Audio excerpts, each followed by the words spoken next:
Let's begin in the name of the Father, Son, and the Holy Spirit. Amen. Heavenly Father, we thank you for an opportunity tonight to understand better how our church has developed and how we live our faith. Help us as we continue to grow closer to your heart of love, to share that with one another through Christ our Lord. Amen. Father, Son, and Holy Spirit. Amen. All right, I'm going to go ahead and leave the light on. I don't think we really need to. I was going to turn it off so you can see the screen, but I think the screen's fairly clear. But if it gets faded, we can always do that. We can always turn that one down.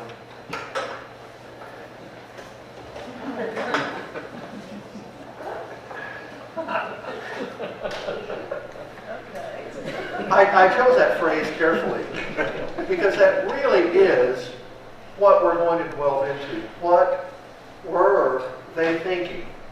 Because we think very differently now than people did 100 years ago, certainly 200 years ago, and with obvious enthusiasm more than 1,000 years ago. So what we're thinking is not just an indictment on a church that looks like a hippopotamus, as much as it is a question, an honest question about the history of human thought, especially in terms of our faith.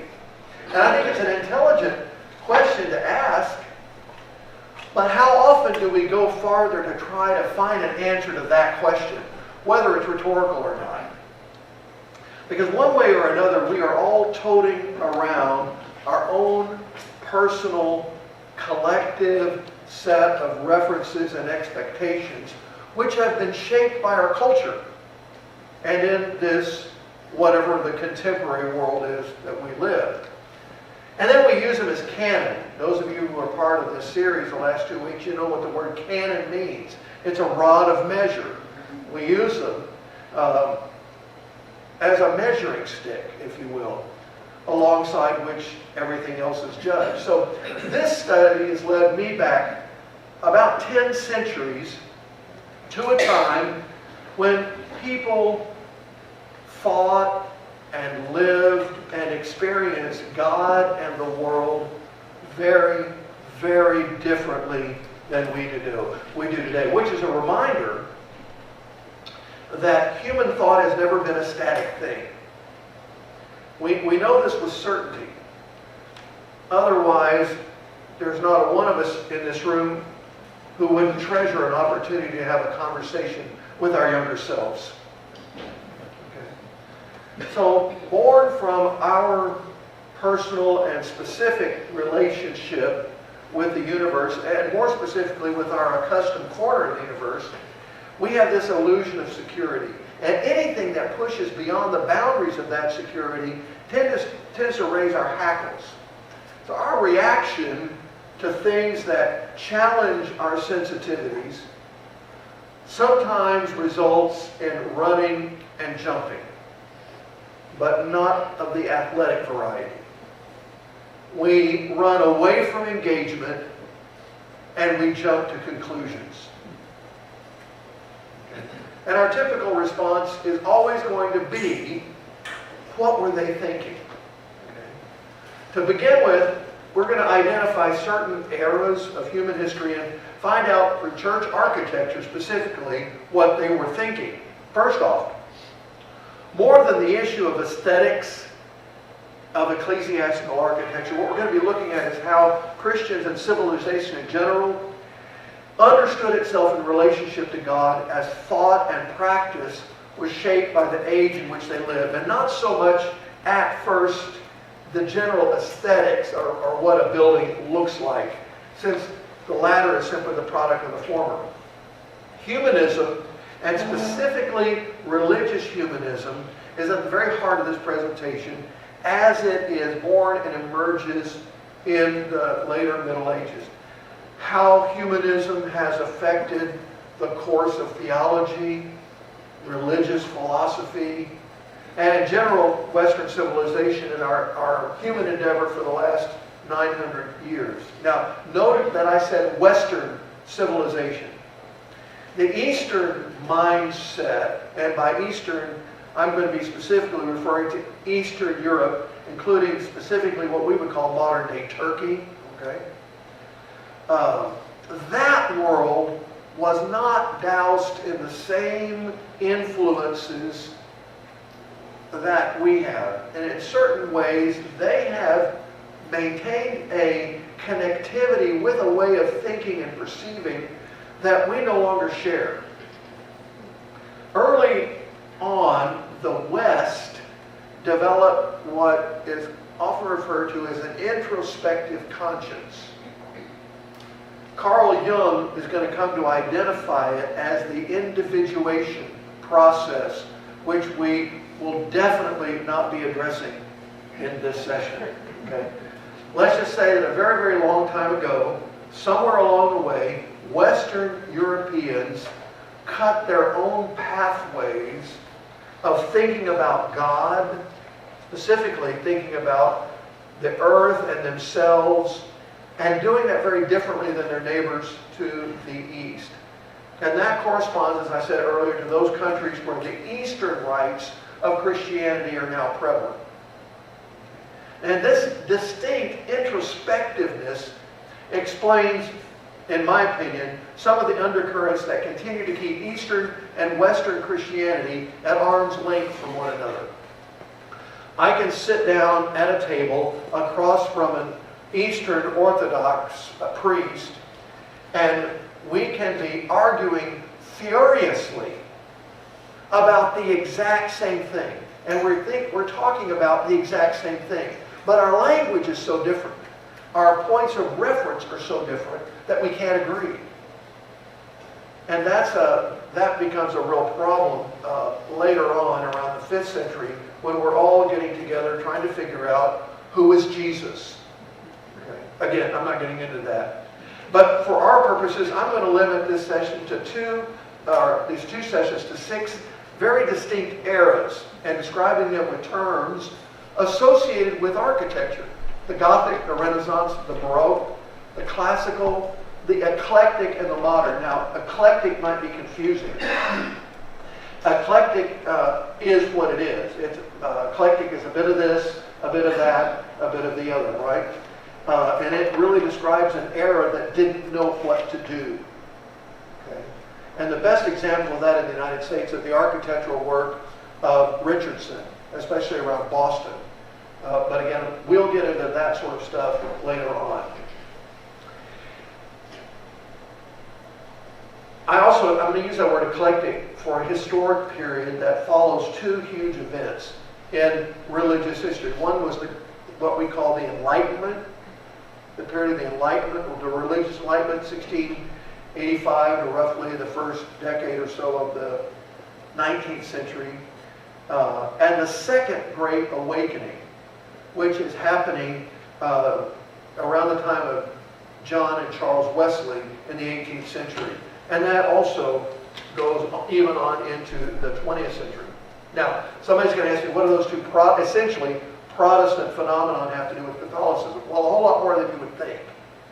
Because both of those are reactions to the influences of humanism on religion, and both of them correspond to a period in the ongoing life of the Catholic Church in which it was struggling with the political upheavals of revolution. You think about it, there's almost no period of time from the 18th century on that some part of Europe, including the United States, wasn't experiencing revolution. Okay? But we won't get into any of that.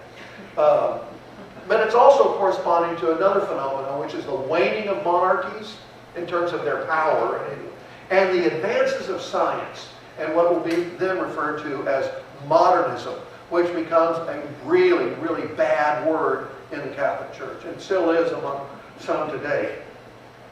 And this is most unmistakably reflected in church architecture, especially in as much as it's now engaged in looking backwards to recreate something which is perceived to be either lost or slipping away.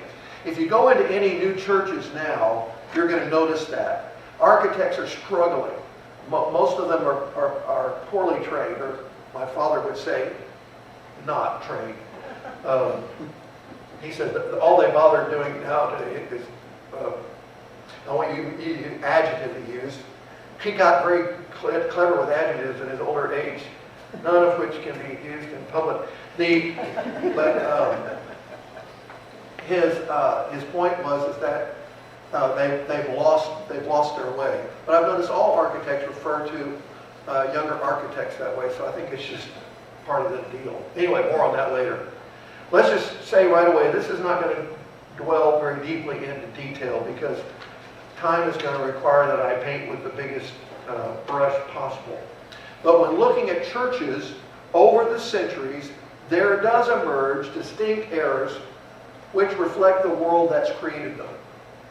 And while we've had church buildings for 2,000 years, I'm going to skip the first 1,000 and begin with that first error with what's arguably the most notable period of church architecture as a type of expression that reflects the flowering of theological intellectualism. And that's the medieval Gothic. Now you're going to say, wait, it can't be that clean cut. Isn't there some overlap or dissension or conflict? And I'm going to say yes, but we don't have the luxury and I don't have the patience for that kind of an academic approach.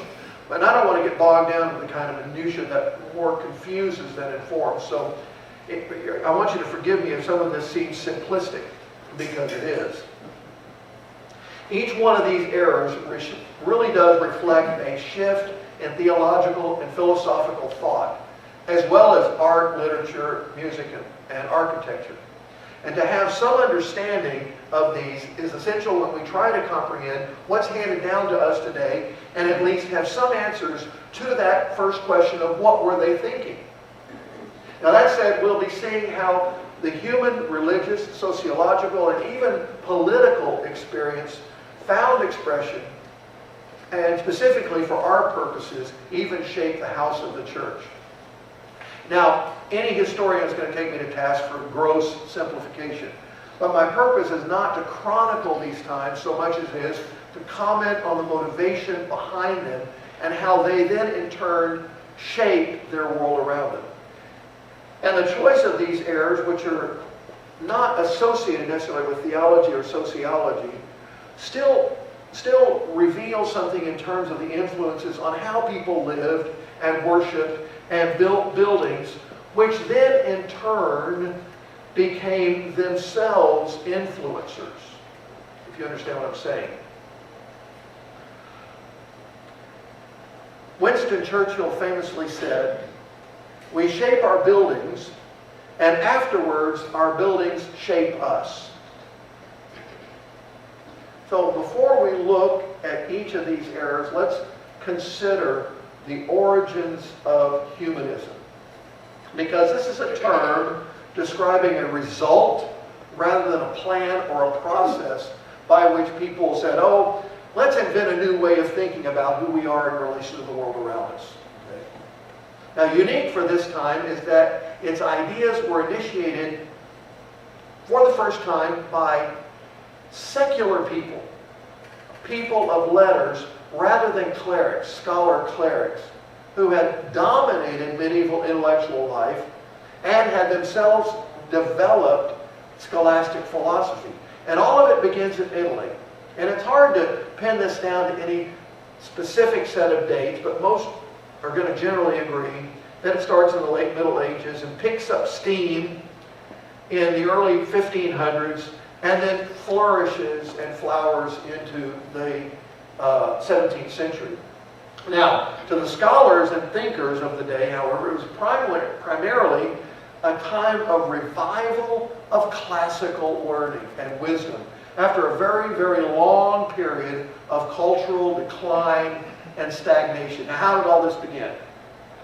Well, let's go back to the Middle Ages for just a moment. The term Middle Ages was actually coined by scholars in the 15th century to designate that interval between the downfall of the classical world of Greece and Rome and its discovery at the beginning of their own time, a revival in which they felt that they were participating.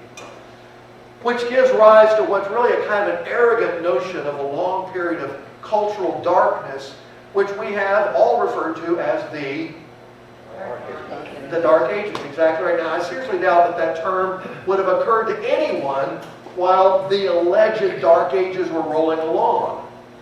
Regardless, in events at the end of the Middle Ages, particularly around the 12th century, set in motion a whole series of social and political and even intellectual transformations that will eventually culminate in what we call the Renaissance.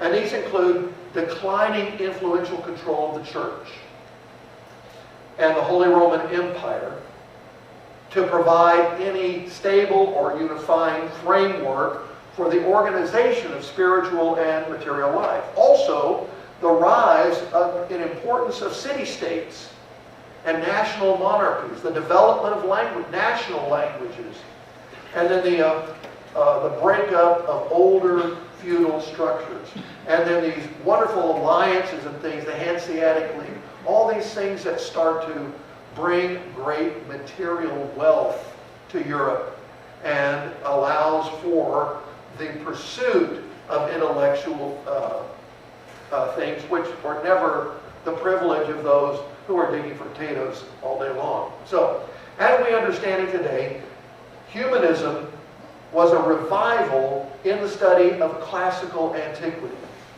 At first in Italy, and then spreading across Western Europe from the 14th through the 16th century. Now, prior to this time, education, for those who were lucky enough to get it, was called the trivium, which was grammar, logic, and rhetoric. The art of thinking, the art of inventing and combining symbols, and the art of communication. To that was the quadrivium: arithmetic, geometry, music, and astronomy. This was what was considered necessary for education. Together, these 7 disciplines were known as the low faculties, while theology, medicine, and jurisprudence were the high. Now you'll note that philosophy is missing. Why? Because it was considered implicit. It was an auxiliary tool in connection with the higher faculties of medicine, theology, and jurisprudence, or the law. The fall of Constantinople in 1453 was a major boost for many of the Eastern scholars to flee to Italy, bringing with them their books, their libraries, and all those manuscripts, and above all, a tradition of Greek scholarship. Because humanism had several significant features. First of all, it took human nature in all of its various manifestations and its achievements as its subject. That's number one.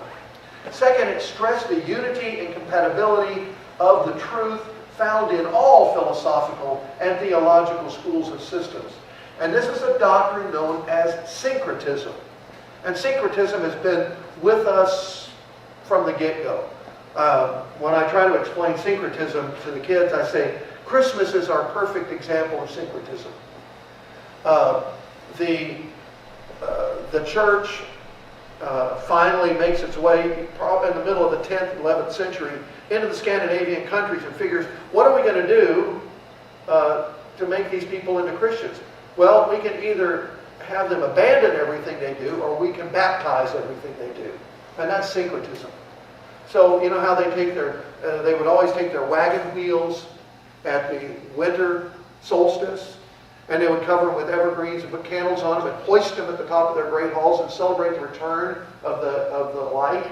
The sun, the days are going to get longer. It was a pagan festival. Okay. Advent wreath. Great, that's done. Okay, let's bring in evergreens and call it Christmas. That's done. Even the decision to make Christmas on the 21st and eventually the 25th of December is syncretism. So does that make sense now? All right, then don't beat that horse anymore. So, and third, it emphasizes the dignity of the human person.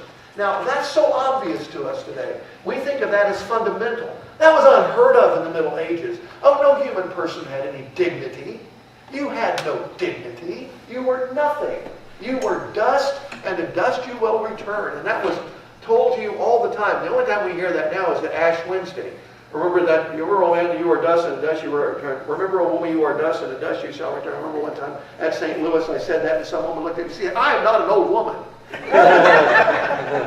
So I had to be careful. I said, old woman, not old woman. But there was no human dignity.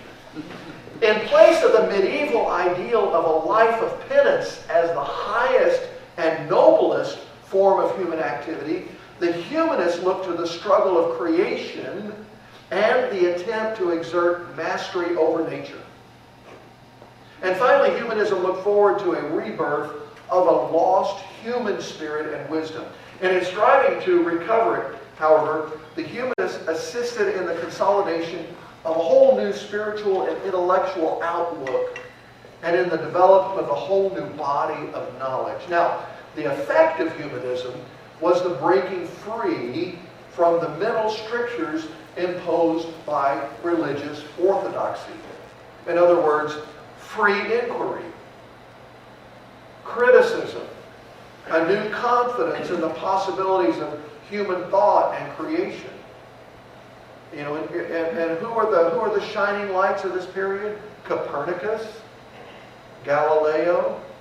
How did the church treat them? Not so well. Okay.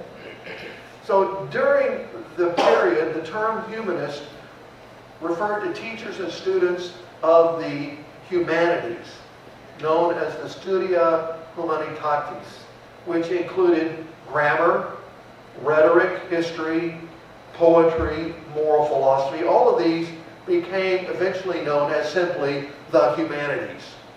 Okay? And the movement which they inspired is humanism. Now, if I'm losing anybody, just holler if I'm obtuse. Just raise your hand and say if you're obtuse.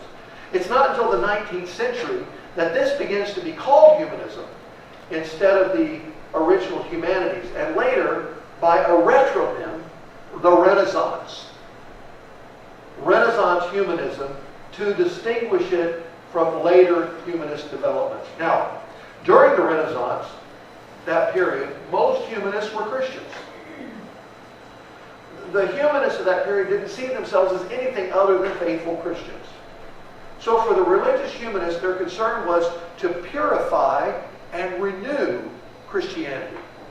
Not to do away with it, as we see with the modern, and I'm going to say perverted, version in which humanism is understood today as anti-religious. It's even defined, if you go to Google humanism, it's going to be an anti-religious definition. Their vision was to return to the sources. And for Protestant reformers, that meant the simplicity of the New Testament, bypassing the complexities of medieval theology. Now, for everyone else, under the influence and the inspiration of the classics, humanism began this development of a whole new rhetoric and a whole new learning. It's a response then to what they would call the narrow pedantry associated with medieval scholasticism. Scholasticism, here is a question, here's the answer. Next, here's the question, here's the answer. Next, okay, you'll notice there are no footnotes, nor is there any discussion. That's scholasticism. That's simplification, but okay, it sought to revive, by the way, the cultural legacy, the literary legacy, but even more so, the moral philosophy of classical antiquity. But before we get to some of the major figures associated with humanism, let's take just a moment to go back to what was happening prior. And we're going to start with the waning years of the Roman Empire. In the year 117 of the Common Era, that's CE, before the Common Era is BCE. That's what academics use those terms. The Roman Empire was at its apex in the year 117, but it's not going to last. Edward Gibbon, the Victorian historian in his multi-volume Decline and Fall of the Roman Empire, is going to obliquely blame Christianity, and more specifically the church, for Rome's downfall. Not that easy. Political intrigue, power-hungry generals, and magistrates thousands of miles from the center of power provided the interior issues, while in the north it's going to be systematically worn down little by little by the Huns, by the Goths of various stripes, and a whole bunch of others. And add to that, economic depression. And by the end of the 3rd century, the Roman Empire is essentially dismantled. What's left was prime pickings when the Saracens hit the scene. At any rate, by the year 410, the whole empire was completely divided. Rome is in the west, Byzantium is in the east. And this is the era of the great church councils. Now, in spite of what you may have read in childhood religion books, the church was still very much a church of local bishops. The Bishop of Rome, the Pope, was primus inter pares. He was first among equals, essentially. But the real power was not in the papacy. The real power lies with the Roman emperors, specifically with Constantine. And who by now has seen that the church has the favor of the empire. But all the power of the church and its intellect is on the right-hand side of that line, not on the left-hand side. That's where it's all happening. In fact, Rome has been abandoned. They were done with that mosquito-infested swamp. Everybody had malaria all the time. You were perpetually dealing with, the hordes from up north. They said, we're done. And so they all go to Byzantium, which is going to be called Constantinople, which today is Istanbul. But again, this is the era of the church councils, called by the Emperor Constantine, and held entirely in the Eastern Empire, and attended almost entirely by Eastern bishops. Why? They had trouble with the Western bishops because so many of them couldn't read. Okay? Now this all sounds like an indictment on the West, which it is. But all the decisions that are being made by the Eastern Church. Okay? And the Western Church are going, okay. And then eventually we split. The Easterns are going, they're so stupid. It's fun to play both sides of that game.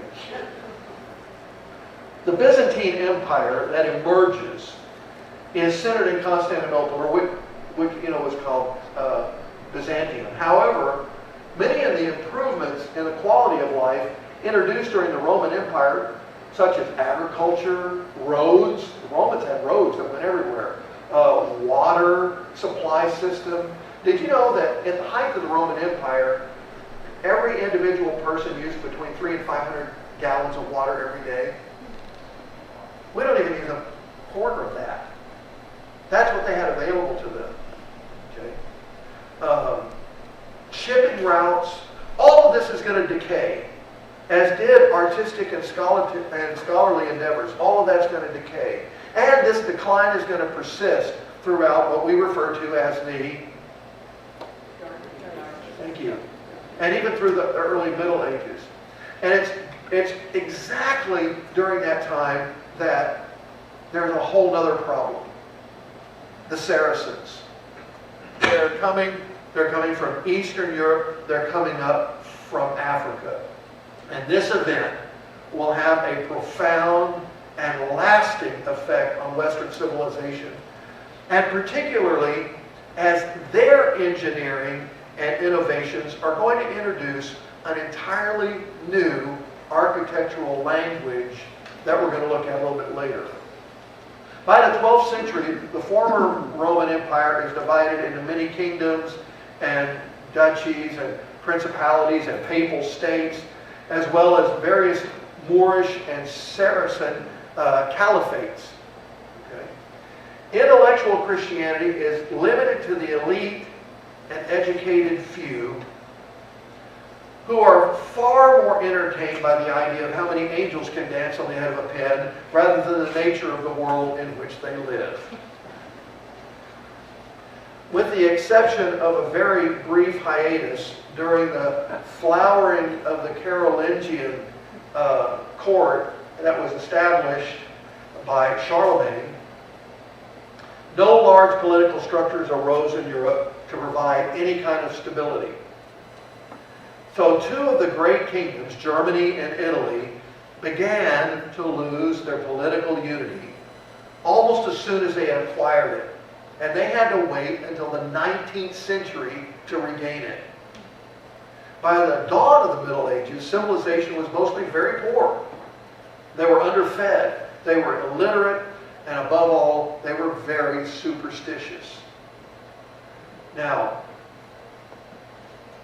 except for the word mostly, it's amazing how little has changed in our world over the last 10 centuries. Those who lived in the Middle Ages had a whole lot to fear. The church, even with its wealth and its considerable political power, tenuously coexisted alongside secular rulers, and often at the pleasure of the more influential monarchs and princes. And while the church did exercise tremendous power and authority, it did so by the dint of quite a lot of "because I said so." Okay. And that was satisfactory as long as the majority continued to be illiterate. There are things for which the church did not have an answer. And that's where popular superstition enters the picture, especially concerning all of the mysteries of the world. So with mysteries, people seek answers. And in some instances they're going to come from myths, and others it simply comes from just a desperate need to explain a bad situation. Most of the well-known superstitions today owe their origins to those that were born in the Middle Ages. For instance, the number 13, being bad luck, has a religious meaning in the Middle Ages. There were 13 people in attendance at the Last Supper. And therefore it was believed that 13 people at a gathering was a bad omen. And then of all things, you've got sneezing. The prevailing belief was that a person could actually sneeze out their soul. So this was counteracted by a person saying, "God bless you," or covering the face, which back then was not to prevent the spread of disease or pathogens. It was in order to keep the soul in. All this to say that the world was a right place for a whole new way of thinking. So, who are these major players that we're going to be looking at? Well, in the last years of the 13th century, and in the first decades of the 14th, the whole cultural climate is changing, mostly throughout Europe. The rediscovery and study and renewed interest in authors who had been forgotten, and the classical world that they represented, is going to inspire a return to cultural offerings of antiquity. There emerges a consciousness of a need for a cultural renewal, which sometimes also meant a detachment from the contemporary culture. And this return to the ancients was the main component of the so-called pre-humanism, which is going to develop in the middle of Italy and Tuscany and in the Veneto region, and specifically at the papal court in Avignon. You remember what was going on in Avignon, right? We had a pope, we had a pope, we had another pope, pope, everywhere you look, pope. It was a potpourri. By the 14th century, some of the very first humanists were wealthy collectors of ancient manuscripts. What manuscripts? Lost writings of the early Greek philosophers. And the first and most important of these was a man named Petrarch, who was really dubbed the father of humanism, as one who first encouraged the study of pagan civilizations and the teaching of classical virtues as get this, a means of preserving Christianity. Now, does that sound odd? It's happening right now. Droves of parents trying to get their children into classical charter schools. It's revelatory. Anyway, the influences of Petrarch was profound and multifaceted.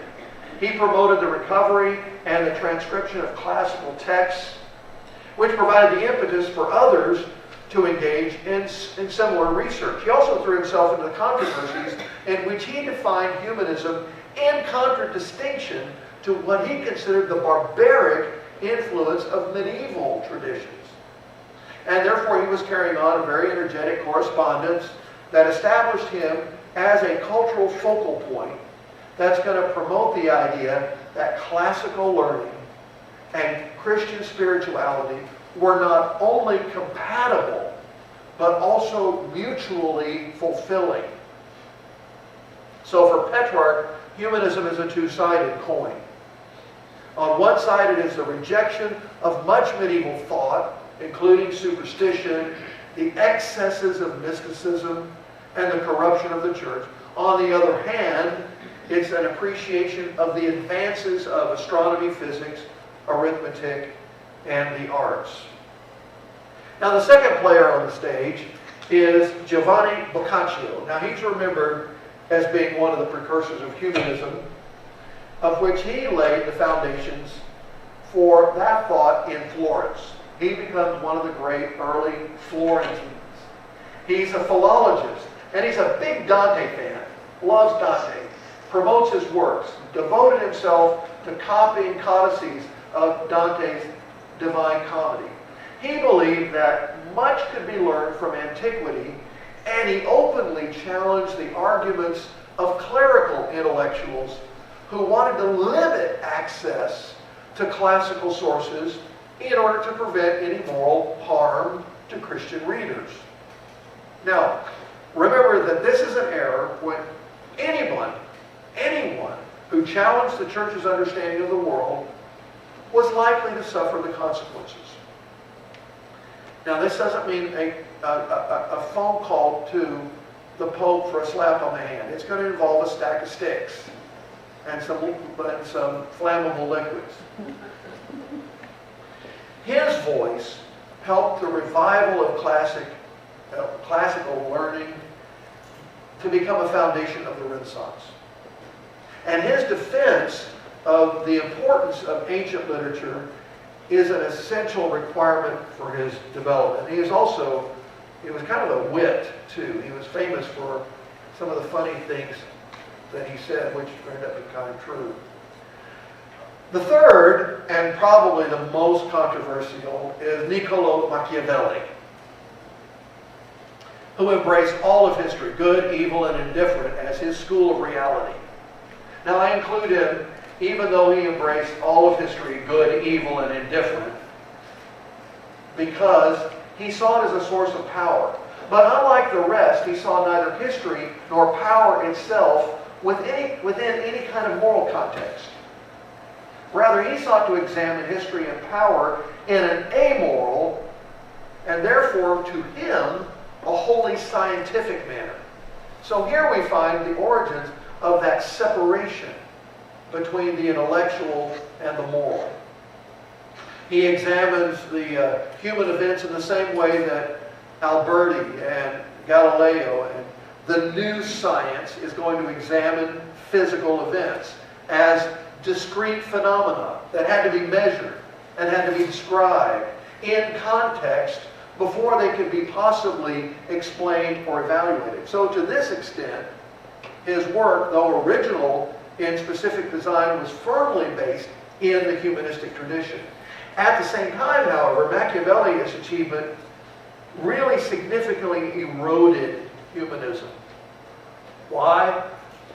Well, first of all, he's laying the foundations of modern social science. He's creating a discipline that, though true to humanistic methodology, had not the slightest regard for humanistic morality, which means he brought to the surface a contradiction that had previously been implicit in humanism all along.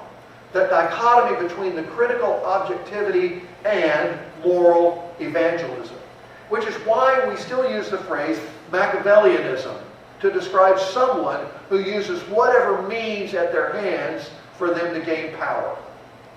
Okay? But overarching all of the above, all of these three, is the only non-Italian in the group. And his name is Desiderius Erasmus of Rotterdam. He wrote The Praise of Folly in 1509, which epitomizes the moral ethic, the moral essence of humanism in its insistence on a heartfelt goodness as opposed to a formalistic piety. He is also going to be one of the very first who's going to champion the revival of studying the original languages of the Bible. He translates the original Greek. He goes back and finds the original Greek and makes his own translation. So, to this point, humanism is an approach to life based on reason and our common humanity, recognizing that moral values are properly founded on human nature and experience alone. The unexpected and inevitable result of all this intellectual stimulation provided by the humanists is going to be what they could not have foretold, the Reformation, which, interestingly, many humanists, including Erasmus, did not want. What distinguishes Erasmus was his interest in how this springtime of learning could benefit religion, and specifically the church, which was already, even in his time, suffering the symptoms, the earliest symptoms of the Reformation. Everybody thinks Luther started the Reformation. No, Luther's a latecomer. The Reformation had been in the works for nearly 200 years before Luther ever hit the scene. Okay? So whether it's secular or religious thought, among its many principles, humanism promoted the idea that humans are at the center of their own universe and should embrace human achievements in education. And what they could not foresee was a progression of thought that would lead to humanistic narcissism. And that would create a rift between theological thought and intellectualism. But we don't have time for that here. Both the Renaissance and the Reformation were born out of the realization that the old medieval order was no longer sustainable. And scientific discoveries and technological innovations were some of the elements that made it clear just how inadequate those old structures were. After the Saracen invasions in Western Europe, the works of the Greek philosophers had been lost to Western and specifically to Latin Christianity. The rediscovery and then the translation of those formerly lost Greek texts in Europe, especially those of Aristotle, resulted in whole new approaches to theology, particularly with Thomas Aquinas, who is considered the greatest intellectual mind in medieval Christianity and early modern Christianity. In Italy, the humanist education program began to win acceptance, and by the mid-15th century, most of those in the upper classes had received some form of humanist education, in addition to a traditional scholastic one, the trivium and the quadrivium, which resulted in some of the highest officials of the Catholic Church themselves were humanists, with the resources that they had amassed along with these huge libraries that they could now afford. So, to the trivium and the quadrivium was added the humanities, such as language, literature, natural sciences, history, art, philosophy, and on and on and on.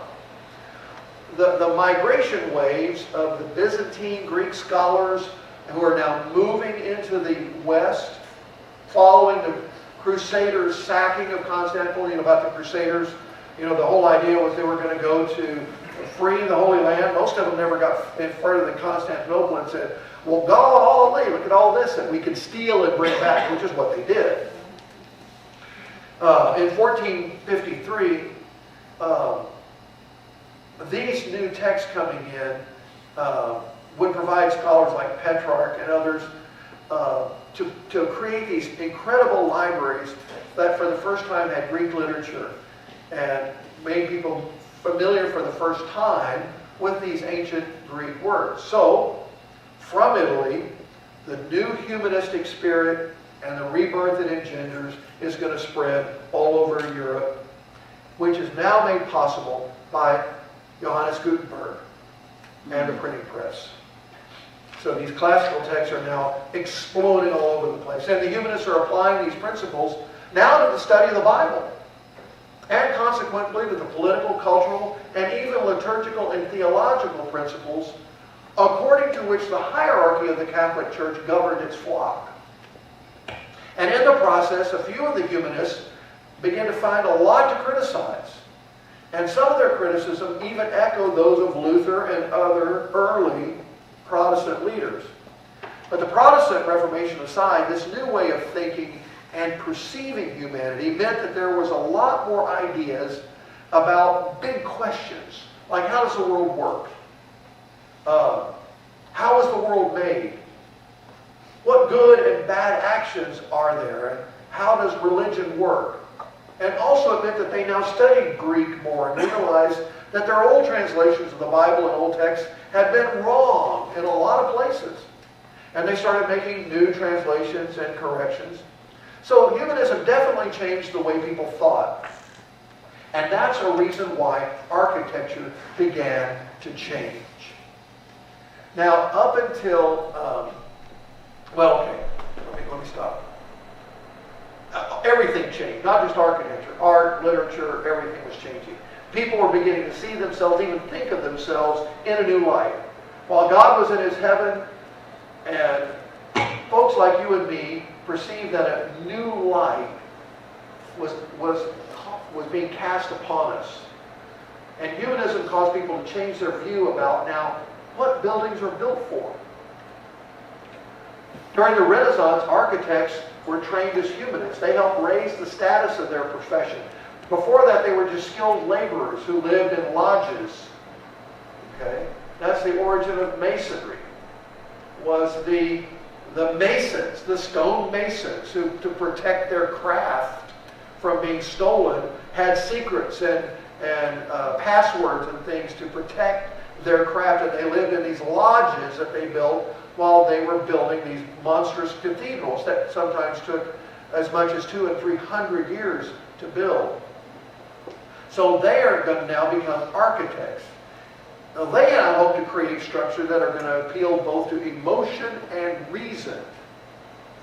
Prior to that, the greatest structures created by humankind were mostly in the hands of just master builders and masons and skilled laborers.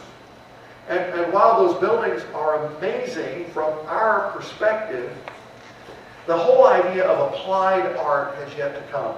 No one who was building a medieval cathedral considered themselves as artists.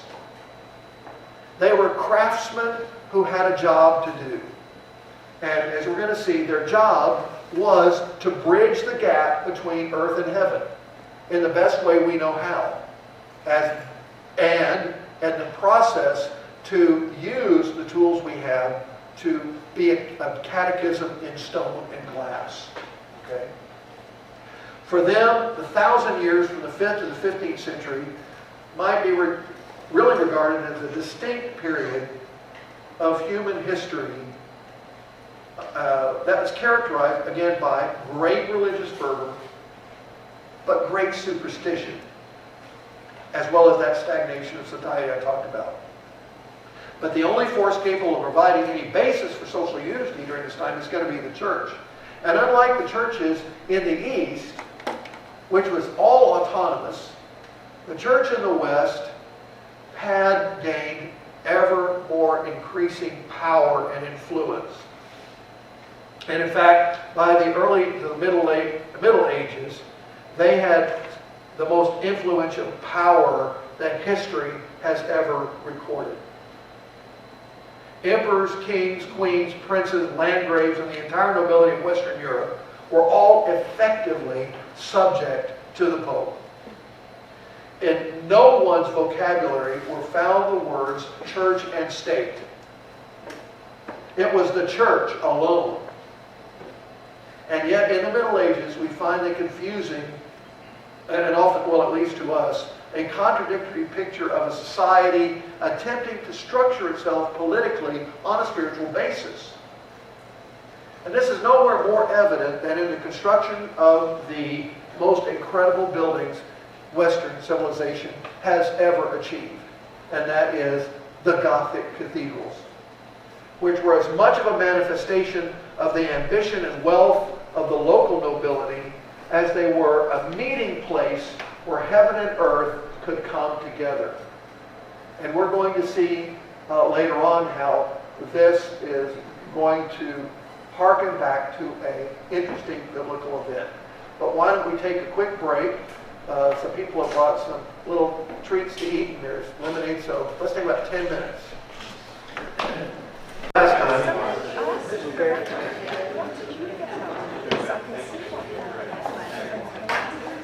In itself, Gothic architecture was an attempt to bring more light into the religious experience of encountering God, but not as it would be experienced later on. This was light, but a very specific kind of light. This light is otherworldly. It's not a light that illuminates what's inside.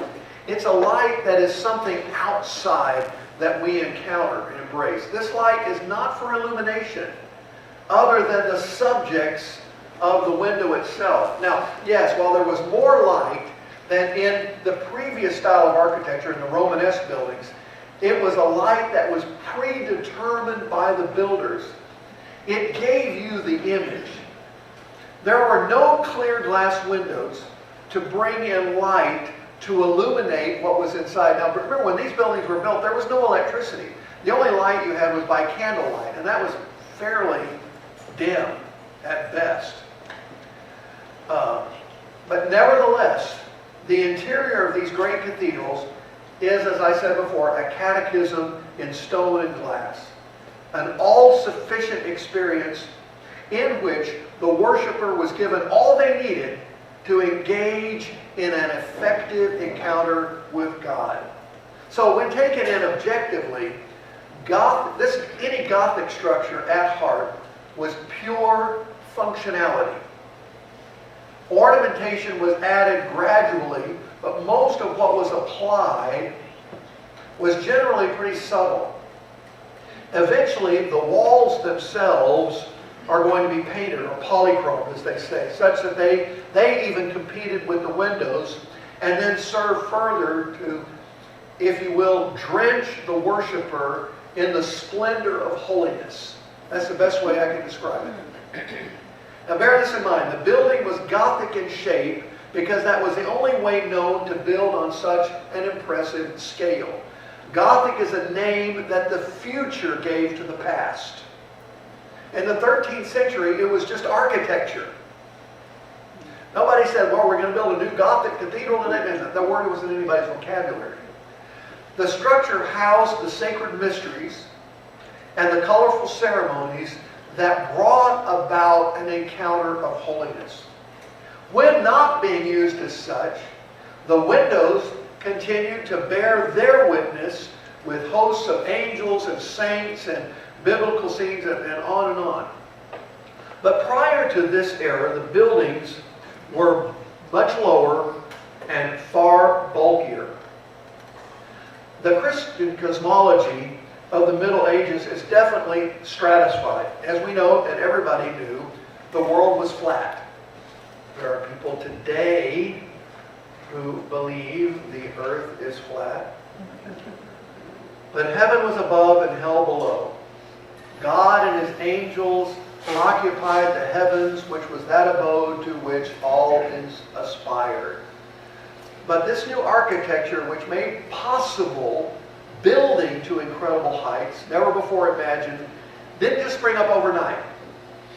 The Gothic grew out of the Romanesque architectural style, when both prosperity and relative peace allowed for several centuries of cultural development and these incredible building schemes. So roughly from 1000 to 1400, Several significant cathedrals and churches were built, particularly in Britain and in France, offering masons and craftsmen a chance to work out ever more complex and even more daring designs. The most fundamental element of the Gothic style of architecture is the pointed arch, the existing samples of which were found only in Islamic architecture. Gothic cathedrals would not exist had the Saracens not invaded Europe. So if you want to ask, what's the origin of Gothic architecture? Islam. So if you look at Islamic architecture, particularly in southern Spain, you're going to see this example. The big deal about the pointed arch is that it relieved some of the thrust and therefore the stress on other architectural elements. Right? So prior to that, you got a big pile of stones here, you got a big pile of stones here, and you need to build a roof over it. So the best we could do is just to pile stone upon stone upon stone upon stone, and this is the stone, the keystone, as it's called, that holds it all together. And this is the rounded arch. Now, that's a whole lot of weight. And so these pillars are going to have to be massive to hold that up. Then you've got to have a whole bunch of them to hold up a roof. And you're not going to go particularly high. So these kinds of roofs are going to demand very, very substantial columns. And you'll see this is what we call a transitional building. So you'll notice that there's huge columns and rounded arches. That's what's supporting the roof structure. But already we're in a transitional period where we're beginning to see vaulting in there. So this is a building that's probably going to date from about, well, I know it's going to date from about 1104. Okay. It's exactly 1104 to be honest. Until the advent of the pointed arch, this rounded arch is going to be characteristic of what we call the Romanesque, or as they call it in England, Norman architecture, because it's associated with what the Norse brought over. And so that's the characteristics of that style. And you're going to see it in large buildings from the 5th all the way to the 11th century. And one of the greatest examples of that in northern England is Durham Cathedral, which was probably the last and largest of the great Norman cathedrals in England, and it's certainly one of the oldest. But notice how heavy those columns are, and the rounded arches. All of that is very substantial, and the windows are quite small. Now, the window at the very end is a late addition. That's added in the 13th century. That's not original to the Norman building. If it's pointed, it's later. That's a guarantee. And of course, you know, they saw all those rounded columns, and so somebody got the bright idea to make different stone cuts in each one of them, which I thought was pretty smart. Kind of broke up the boredom. And another wonderful church is actually in Istanbul. It's called the Kora Church. It's no longer in use. It's no longer in a church. But it's one of the very few remaining intact churches from prior to the Islamic invasion in Turkey. Okay. While the church is 11th century, however, the mosaics you see are 13th century. Then another Norman church, and this one is one of the best in England that you'll ever see, is Stukely Parish Church. Notice how small the windows are. And because they could not put big windows in it, because you couldn't breach a wall that's this thick, and you had to have all of that weight to support that roof. Okay? It's not until the invention of the pointed arch that we're able to make the walls a little bit thinner. So Stukely is one of the greatest examples of a pre-Gothic church. You can see the inside, the rounded arches even supporting the roof. One of the later additions to Stukely is a gargoyle. I'll talk a little bit about those later. Gargoyles had a very, very important function in the Middle Ages, because the demons were thought to exist above they floated around in the area, not too low down, but they were just up above. And so in order to protect the community and the believers, you put gargoyles and grotesques, and some of them took on some fairly interesting shapes. And later on, they figured out they make great downspouts. So with all these soaring vaults and their stained glass windows, Gothic architecture really attempted to create a heavenly environment on earth. It was a taste of heaven on earth. So elaborating on Romanistic style, this Norman style, Gothic builders beginning in the 12th century were able to employ the pointed arch and create thinner walls. But the problem is how do you hold these thin walls up? And that's where they invented the flying buttress. The point is, it's transferring weight.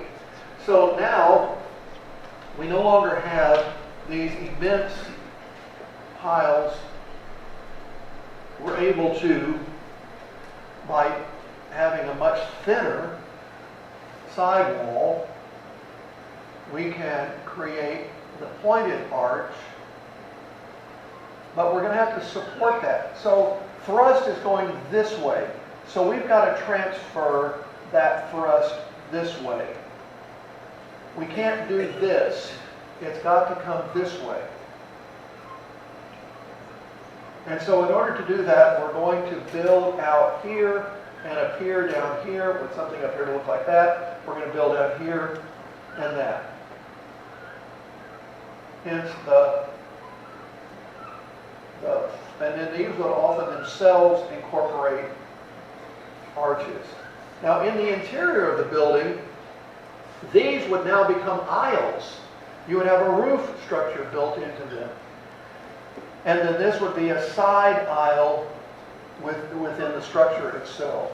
But you can see right now that all of the weight is now, rather than having to come straight down, is going out. Now, what does that do? That creates thin sidewalls. And what do you do with thin sidewalls? Well, with Gothic tracery and windows, you can do all kinds of things. Create interior spaces that would dwarf worshipers, then dazzle their senses. And in response to a new interest in humanism, sculpture depicting figures that acquired now more naturalistic features than had ever existed previously in the Middle Ages. Because if you ever see statuary in the Middle Ages, the heads often look kind of odd. This is a reaction to the iconoclastic movement in the 8th century, in which it was considered inappropriate to try to create a human face. We had to create a generic face. That's why icons today all look like the same person, and that's on purpose, because lest we violate the creating of an image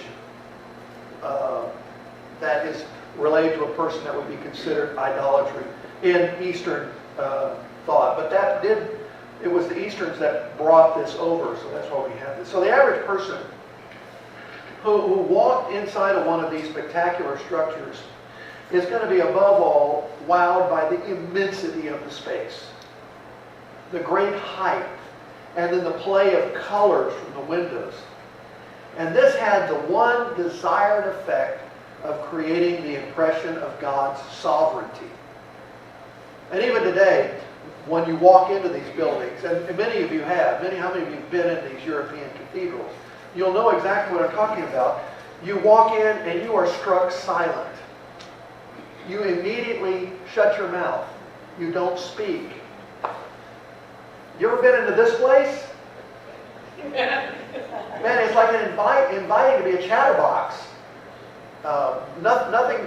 Nothing like that exists anymore, where we are transformed into a transition space between this existence and our eternal existence. The great heights emphasize the vertical relationship of God and His world. Okay? We are nothing. This is a pre-humanistic building. We are nothing. You know, we are dust, and unto dust we shall return. It is God and His majesty. And why not? Because most people's lifespan was 30 years. And life was, you lived from plague to invasion to war to plague I mean, it was a horrible life in many ways. So this was salvation in a very, very tangible sense. Even the echoes that flew from the vaults accentuated that sense of vastness and reinforced the idea of otherworldliness. And it was intended to be that bridge between heaven and earth. It was meant to inspire as well as intimidate, and to a certain degree to educate, but above all to intimidate. Humans are lowly creatures who are wallowing in their sins and a constant need of reminder of the world to come. And given the frequency, again, of war and plagues and poverty, when we think about life in the Middle Ages, we can't ignore the death rate compared to that of modern time. It was horrendously high. 40% of all mothers and babies perished in childbirth. 40%. Children seldom live beyond the age of 10, 12 years. Now add this to the general difficulty of life and everything I've said. You've got a picture of a culture that has little time for introspective behavior. Life was often dark. The major difference between the Middle Ages and the Renaissance is their view of themselves as humankind. And this is reflected in the architecture. There was a prominent architect or bishop in France. His name was Abbot Suger. And he spearheaded a new philosophy near the end of the 12th century that challenged the Romanesque precedent of self-denial and austerity. And it happened through his Lux Nova dogma, the new light dogma, the concept that God is light. He wanted to let more light into the dark and the gloomy, even the gloomy interiors in churches. He had read the Apostle John, he had read St. Augustine, he's read Thomas Aquinas. And the new art of stained glass had become a medium to modulate the natural light of the sun into a reflection of divinity. 3 structural innovations were harnessed to transform building practice into a religious dialogue. First, as I mentioned, the pointed arch allowed taller windows, wider windows without excessive lateral thrusts from those outdated rounded arches of Rome. Ribbed vaults produced more spacious bays. Flying buttresses freed the central nave from any height restrictions due to increased wind forces, transferring all of them again down to the foundation through that system of arches. And these structural solutions were strung together in a linear repetition all the way from the front to the back, which kind of introduced a solemn procession from the entrance of the building to salvation. So when you walk in, most often the tympanum, which would be the carving above the entrance doors, would be some version of the Last Judgment. You know, you've entered underneath this judgment seat. And then as you progress and get closer and closer to the altar, therein lies salvation. It's an amazing thing. It presents humankind in need of redemption, a communion with God and light. And then when the Renaissance architects radically reorganized the layout of churches, they did more than then propose a new style. They made a philosophical statement that now humankind was at the center. The person, him or herself, became his or her own meaning, detached from the divine view of the human role in God's purposes. Humanity became an island separated from the continent of the divine purpose and adrift in a sea of reason. But before that, we had this. Stained glass reached its apogee during this era. They were employed to depict scenes from the scriptures, illustrations of everything in the Bible that told the story of God. But while they may have told those stories, these windows were often so high in the building that the only people they could possibly instruct were the angels themselves. Bigger, taller, and longer was the rule. The the unprecedented size of these buildings successfully intimidated anyone who entered them. And it taxes the imagination to think how people of that time accomplished what we cannot do today. We've attempted to build Gothic cathedrals in the 20th century. Only one of them was completed, and that's in Washington, D.C. It's an academic nightmare. It's an architectural hodgepodge of page after page of Gothic books. It's uninteresting in its boredom. I don't have words for how bad Washington National Cathedral is. It's an academic exercise, and we can do it better than they did. The only thing interesting that's ever happened to it was in 2011 there was a big earthquake.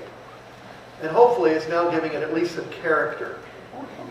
The other example is now the largest Gothic cathedral in the world. Do you know where that is? Barcelona. Where? Barcelona. New York City. Oh, the Riverside. It's in Morningside Heights, 112th and Morningside Heights, I think.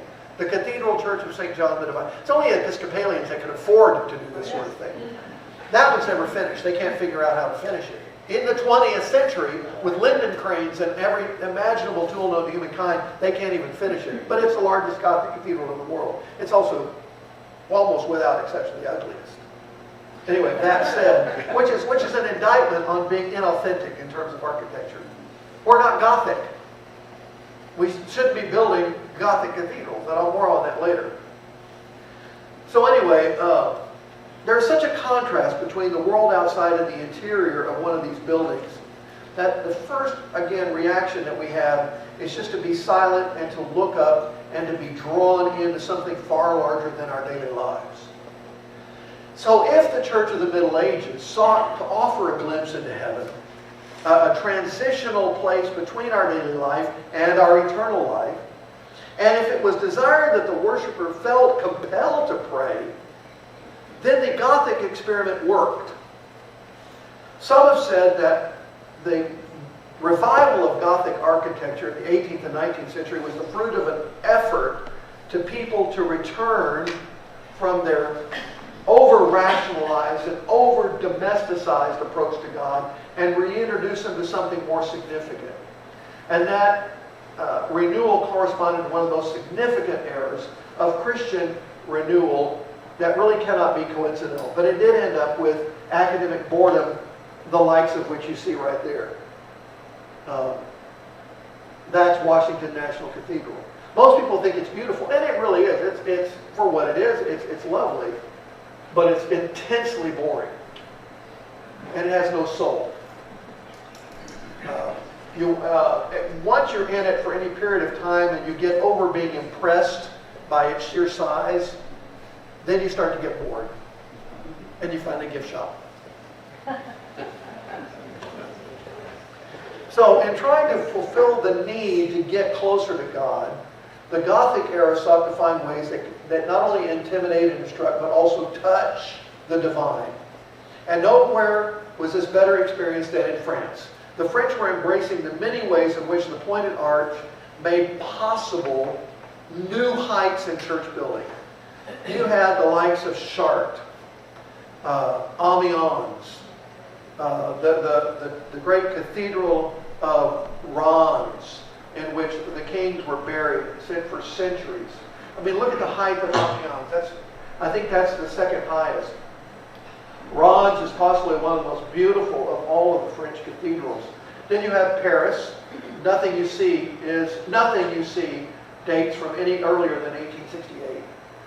And then you have Laon Cathedral, and those are cattle up above, and no one knows why. These are just some of the many examples that come to mind.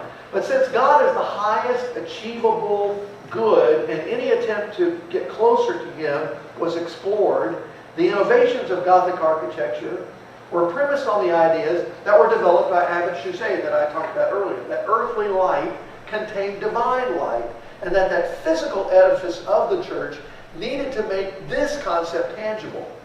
So revolutionary transformations of flying buttresses, the groin vaulting, allowed the inclusion of even more and larger stained glass windows in the church's structures.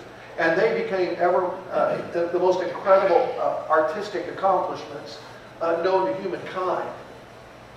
But with the enthusiasm that must have inspired all of those engaged in building the Tower of Babel, masons and other craftsmen labored tirelessly to pile stone upon stone to touch the face of God.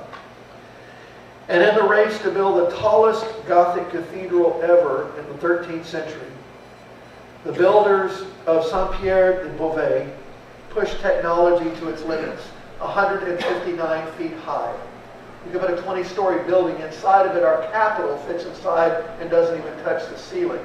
But only 12 years after its completion, part of the choir vault fell and collapsed along with some of the flying buttresses. This collapse, they rebuilt, and the second one later collapsed again, resulting in the idea that civic pride of having the tallest building on earth, rather than touching the face of God, was met with divine disdain. Later on, it was discovered that when you're building that close to the coast, you've got sandy soil. And after a while, they just didn't figure out, they didn't go deep enough, and the foundation doesn't work. But nevertheless, back up. What can't be denied, however, is the effect that these structures had on the medieval mind, and continue to do so today.